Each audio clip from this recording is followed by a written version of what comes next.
go for it though. Don't sit down there and be like, what will people say? What will people not say? You are leprous already, and people are just talking. You want to be healed? Go for it.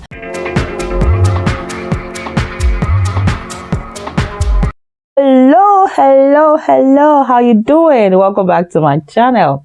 So today I have an exciting video for you, and I want to share, like I always do, I want to share a lesson I learned from the story of Naaman. Naaman was a mighty man, but he had a butt. He was a leper. From the story of Naaman, we see that everyone has a butt. Everyone has a butt. And now what I mean by everyone has a butt is that no one is perfect. No one is perfect. So we all have a certain kind of either bodily deformity or character flaw or something. The only person who is perfect is God. And why do you need to know that no one is perfect? Now, if you understand that you are not perfect and that I am not perfect and that no one is perfect, you will be able to make provision for our imperfections. Okay, you will not expect certain things from people because you know that we are bound by our human frailty. So everyone has a butt. That's the first lesson. Number two lesson I learned from Naaman is that despite his butt, he didn't let the butt make him less of a person. He was a leper. But even with his leprosy, he was a mighty man of war. I mean, the Bible says that the king loved him. I mean, that means he was a great, it wasn't even a great man. Not that he was a great man in the army because his wife had a servant girl from Israel. So he was a genge man, like, a rich man. So he did not let his leprosy make it, I have leprosy, I can't do anything. I have this, I can't do. No, he wasn't given to excuses. Like we see today, many people like, my hand is bent, so I can't do this. My head is like this, I can't do this. My neck is like this, I can't do this. And I read a story. I watched a video of a man who lived, what was that thing? He lived in a kind of enclosement, but I think he was able to write some books. I can't remember.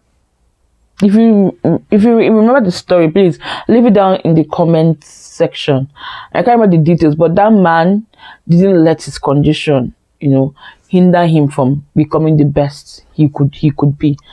And if you're still watching this video to this time, please don't forget to subscribe and like this video. But three lesson I can learn from the person of Naaman is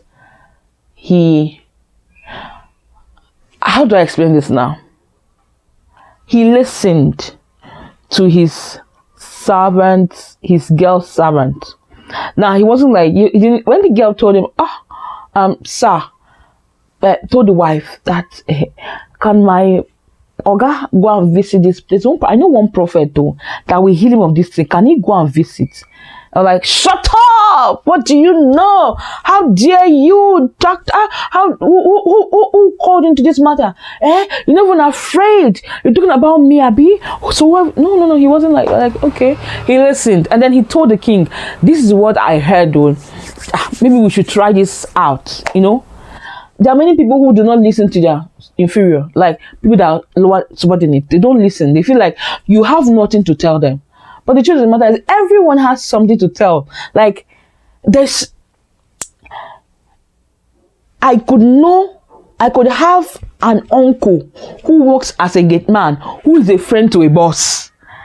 I don't know if you get it. Like, I could know. So, if you want something from that boss in that company, and you just disregard me because you feel like I'm inferior to you, you may never get to that boss. I mean, it would have been easy for you to just come to me and I'll just tell my uncle. My uncle just talk to the boss. Okay, I get one person we want, and and the deed is done. So do not look down on people and feel like they have nothing to offer you. Even people lower than you have something to offer you. And I used to hear, so there's this apostle in Nigeria who says, I think he says it, or I've heard him say that you are a person away. Like, you are a person away to your breakthrough. Like, you're one person away to your breakthrough. This is your breakthrough. This is your breakthrough. Just one person you need to hit it. So you are one person away to your breakthrough. Naaman was one servant girl away to his breakthrough.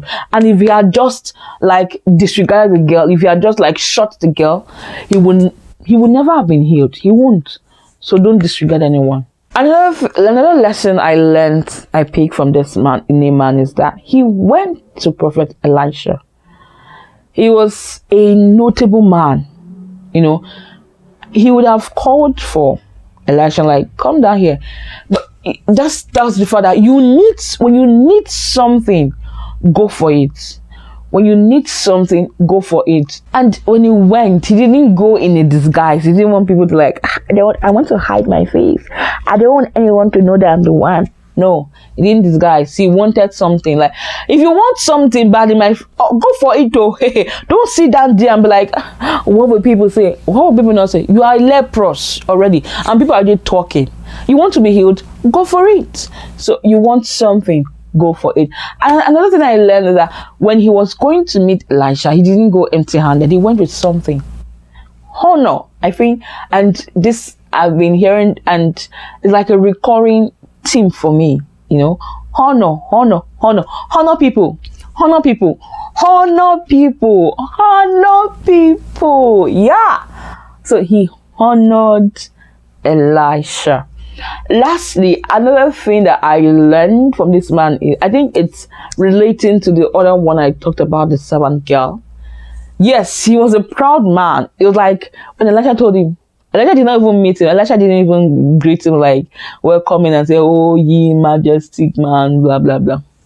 Elisha just told the servant, go and tell him to wash in the river. And they're like, what? Are there no better rivers than these? He didn't even come to greet me. You know, he was like raking and all. But then his servant told him, like, Oga, if the man had told you to do something worse than this, wouldn't you have done this? After all, no be healing, we can't find for you. So he was proud, but he was reasonable. And he had that relationship with his servant, with his subordinate, that they were able to talk to him. You know, there are many people who feel like they are up there and no one can talk to them. He was a reasonable man. His powerful position did not make him unreasonable, did not make him feel like he's a demigod or a semi-god. You know, he listened to his servants were even free. I mean, there's some bosses you will not even be able to open your mouth, but they were able to open their mouth and tell him, like, and say, sir, what if the man told you to do something more than this? Wouldn't you have done it? So I think he was a reasonable man. Yeah. So we all have to be reasonable. No matter the position you get to in life, be reasonable. Be reasonable. Okay. I hope you picked a thing or two from this lesson I shared. If you did, please leave it down in the comment section. What other lesson have you read at all the story of Naaman? If you haven't, please try to read it. And if you have, what other lesson do you think we can pick that will be of value to us today? And don't forget to like this video and consider subscribing to my YouTube channel. Till I come your way next time, keep living intentional. Bye for now.